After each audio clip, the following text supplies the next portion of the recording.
çıktığımız müddetçe bizi bekleyen güzel günlere ulaşmamıza hiç kimse mani olamayacaktır. Aziz milletim, değerli kardeşlerim, Türkiye kadim tarih, medeniyet ve kültür bağları sebebiyle geniş bir coğrafyanın mesuliyetini üzerinde taşıyan büyük bir ülkedir. Orta Asya'dan Balkanlara, Türkistan'dan Kırım'a, Güney Asya'dan Kuzey Afrika'ya kadar ülkemizin merkezinde yer aldığı bu geniş coğrafyada yaşanan olumlu veya olumsuz her hadise bizi doğrudan ilgilendiriyor. Gönül dostlarımızın ve kardeşlerimizin sevinci sevincimiz, sıkıntısı sıkıntımız, hüznü de hüznümüzdür. Filistin topraklarında ve özellikle Kudüs'te yıllardır devam eden Ramazan ayının son günlerinde ise iyice yoğunlaşan saldırılar nedeniyle bayrama buruk girdik. Dertliyiz. Derdimiz var. Gücü sadece masum sabilere, biçare kadınlara, evini ve mabedini korumaya çalışan mazlumlara yeten terör devleti İsrail'in zalimlikleri karşısında hem üzüntülü hem öfkeliyiz. Türkiye'nin bu konudaki tavrı tamamen ilkeseldir. Dün Azerbaycan'ın Dağlık Karabağ'ı ve işgal altındaki topraklarını kurtarma mücadelesini hangi şevkle desteklemişsek, bugün Kudüs'te ve Filistin şehirlerinde yaşanan zulme karşı da aynı hissiyatla harekete geçiyoruz. Dün Suriye sınırlarımız boyunca kurulmaya çalışılan terör koridoruna nasıl izin vermemişsek, bugün de Mescid-i Aksa'nın mahremiyetine uzanan ellere aynı kararlılıkla karşı çıkıyoruz. Daha geçen yıl Libya'nın bölünmesine nasıl müsaade etmemişsek, herkesin sırtını döndüğü Somali'nin kaderine terk edilmesine nasıl göz yummadıysak, Kırım'ın ilhakına nasıl rıza göstermediysek, geçmişte Bosna'da hünharca işlenen vahşete nasıl sesimizi yükselttiysek, bugün de tüm dünya görmezden gelse bile İsrail'in zulmüne eyvallah etmeyeceğiz. Nitekim İsrail'in saldırılarının başladığı andan itibaren gerek liderler düzeyinde gerekse uluslararası kuruluşlar nezdinde yoğun bir diplomasi faaliyeti yürüttük.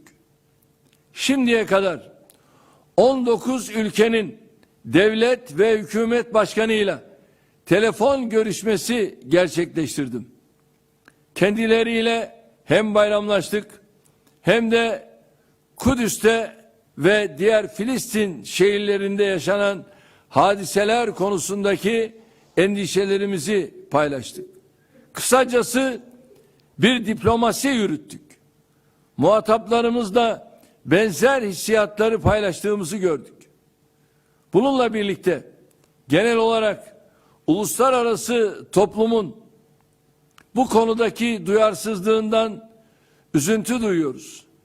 Siyasi kaygılarla, ideolojik saplantılarla, şu veya bu sinsi hesapla İsrail'in döktüğü kanlara, yaptığı saygısızlara sessiz kalarak veya açıkça arka çıkarak ortak olanlar bir gün sıranın kendilerine geleceğini bilmelidir.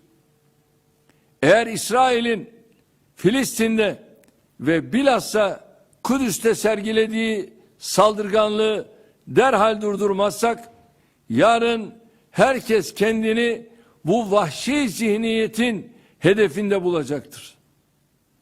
Kudüs gibi hem Müslümanların hem Hristiyanların hem de Musevilerin kutsal mekanlarını bünyesinde barındıran bir şehri fütursuzca yağmalamaya kalkan bu terör devleti artık tüm sınırları aşmış durumdadır.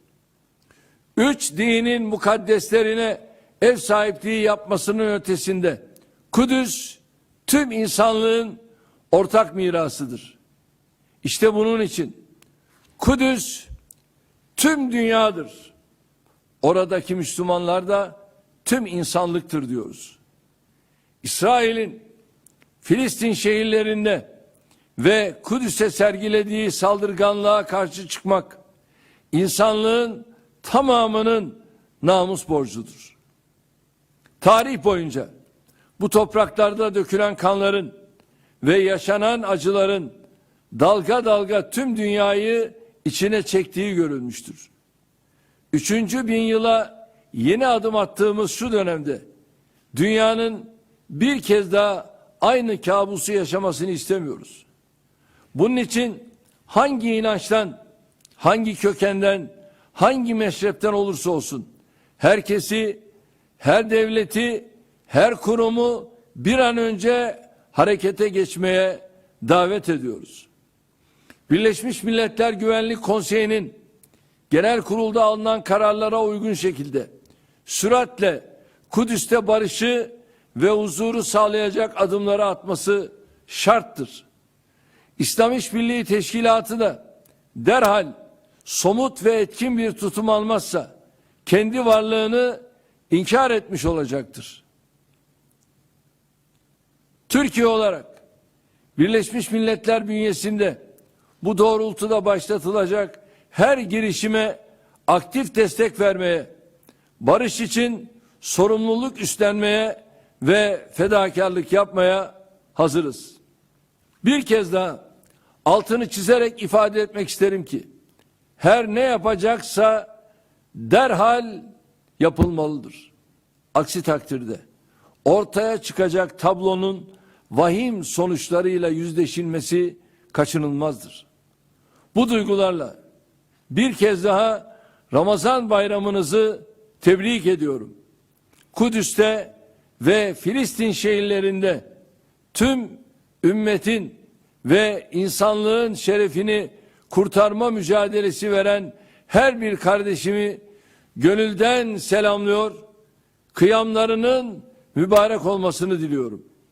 Rabbimden bizleri salgınla ve zulümle imtihan edilmediğimiz bayramlara eriştirmesini niyaz ediyorum. Hepinize sevgilerimi, saygılarımı sunuyorum. Kalın sağlıcakla.